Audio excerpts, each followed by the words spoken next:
couple things. I must admit, unlike a lot of Heat fans, we're not the better team. We weren't the better team against Milwaukee, and we're not the better team now against the Boston Celtics. We're not a more skilled team than them. But you know what's the differentiator? We're better coached than them. Mm-hmm. We play with a lot more grit. Mm-hmm. And you know what? These guys are willing to fight till the end. And let me explain what I mean by that. You know, here's the thing. Until yesterday, did you know that the Heat had not have the largest lead the Heat had in the entire series was 8 points. That's against Boston. Mm-hmm. That was leading up to yesterday's game where I think the Heat were up by 12 at some point. And to go up 2-1 when Boston on numerous occasions were up by more than, a substantial amount of double-digit points. That says a lot about the culture of this organization, the fact that these guys won't quit. Right. Another thing I want to mention is they know how to finish games. It's not that Boston doesn't.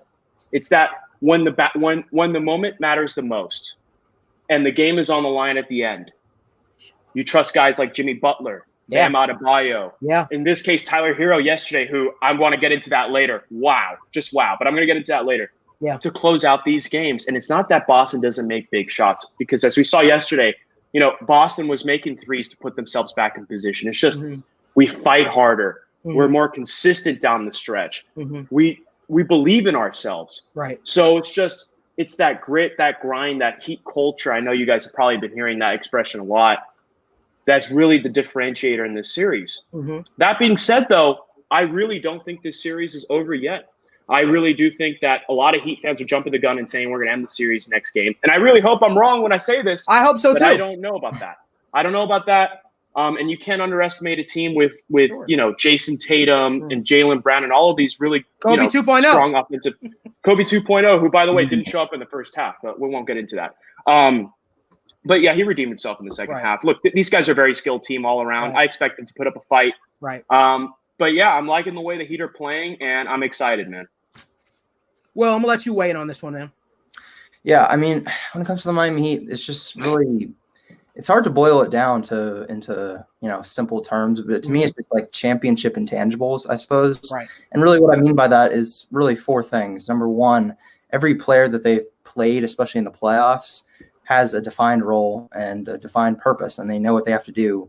And they just go out and execute it. There's complete trust and freedom. Eric Spoelstra gives complete trust and freedom to everyone who plays on that team to, execute their role. For example, just Duncan Robinson and Crowder, just go out there, play defense, and shoot threes. Every time you have a 3-point shot open, you take that three. I don't care if you go 0 for 7, you're going to take that next three. Right. And it's probably going to go in. So it's just shooter's mentality. With Tyler Hero and Gordon Dragic, just give me a bucket. I don't care how you do it. Just give me a bucket.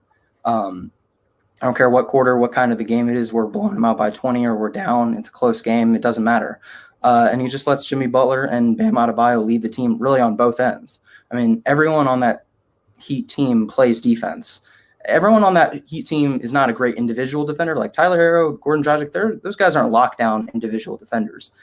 But they always play with effort, and they're always 100. They're playing with 100% engagement on the defensive end. They're never, they don't take a play off on that side. And their team defense is just incredible. Despite, the fact that they don't really have an elite backcourt defender, they're still a great defensive team because everyone's engaged at all times. And so much of defense, especially team-wise, when it comes to the NBA in today's game, is really just about effort. It's about actually trying. And Eric Spoelstra makes sure that everyone on that roster is actually giving 100% effort on the defensive end.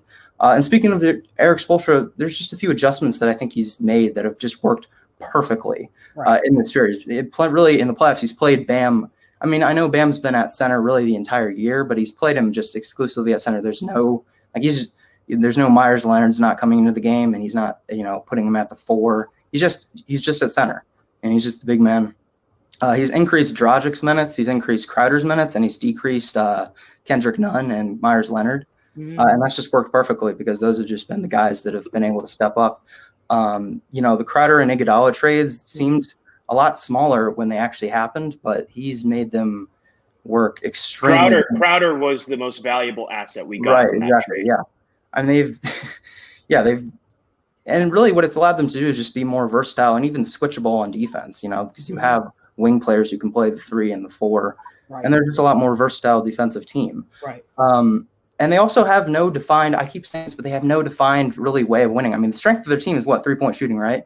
Well, last game 4, they shot 27% from 3 and still won the game. Right. I mean, and that just shows that championship teams, they figure out a way to win, even if their MO and what they do best isn't working. They can still make adjustments and they can still win in tough circumstances. Absolutely.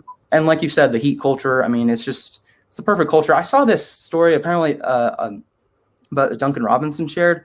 Apparently this Miami Heat team in the offseason and even before the bubble, they have this competition among their players where the player with the least or the highest body fat percentage gets no minutes and will get no playing time. So if Jimmy Butler had the highest body fat percentage, I don't care if he's the best player on the team, you're not playing any minutes. And so it just it's just a complete, it just elevates the competition and just the togetherness of this team overall. Right. And they're just, everyone's bought in, they all have defined roles and it's just, it's the perfect culture to me. So Chris, I want to get you to weigh in. What are your thoughts on this? Right now, I see the Heat winning the series. I think Celtics are just down by too much right now, down 3-1. In my opinion, I think the Heat just have better shooting, and I think that's a big difference maker in this matchup. You have a couple of guys in the Heat that can really shoot the ball well, and Celtics don't really have that go-to guy. They don't really have a guy off the bench that can just shoot for them. Right now, they're playing Gordon Hayward, Kemba, Tatum, Brown. Smart can shoot open threes, not really a contested three kind of guy. My big issue is just Jason Tatum in the series. I think Jason Tatum is taking too many LeBron 2.0, shots. Kobe. I think he's taking too many LeBron shots because when you see LeBron play basketball, he does a lot of post-up, fadeaway, step-back threes. Jason Tatum's trying to do that, but I don't think he has that in his game yet to be able to hit those shots. He's playing a little bit too much iso ball, especially down the stretch and close out the game. He's getting the ball, and he's just taking like contested shots that I feel like he'd be better driving to the basket or finding the open man more. So you all make great points, and you all came at it with not all of you, but some of you came at it from a statistical standpoint. Some of you came at it from an analytical standpoint. Those two kind of go hand in hand. I'm going to come at it from a different standpoint, right? I'm always the guy that kind of throws a weird wrench into things. Well, one of the worst things you can do in life is, believe your own hype. That is one of the worst things you can do in life. Believing your own hype. Ask the Los Angeles Clippers. Sometimes people take things for granted. You take your positioning for granted. And then, and that's something that we all can, feel with. That's all something we can sympathize with. That is something that we all understand, no matter what walk of life we're in, whether it's a job, whether it's a team that you're on. You start feeling yourself. How many times have we seen in sports? This team is projected to do this. That team is projected to do that.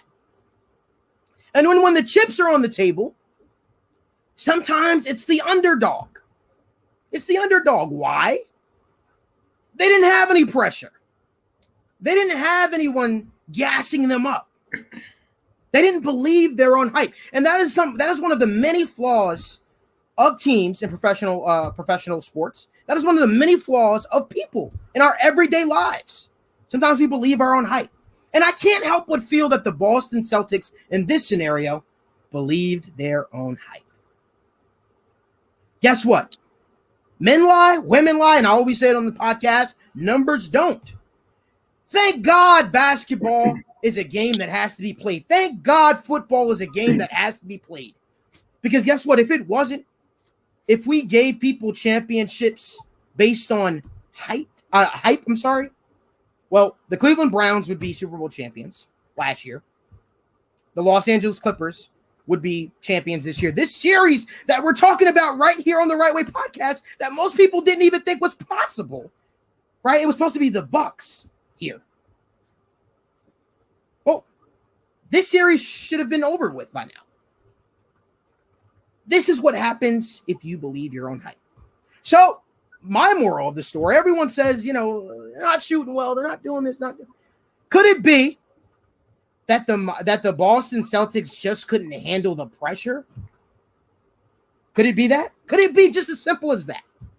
Maybe it isn't. Maybe it is. And I know Max is sitting over here like, please don't jinx him. Please don't jinx him. Please don't jinx him. And Max, I'm not here to jinx them. Your team is up 3-1. Let me tell you something.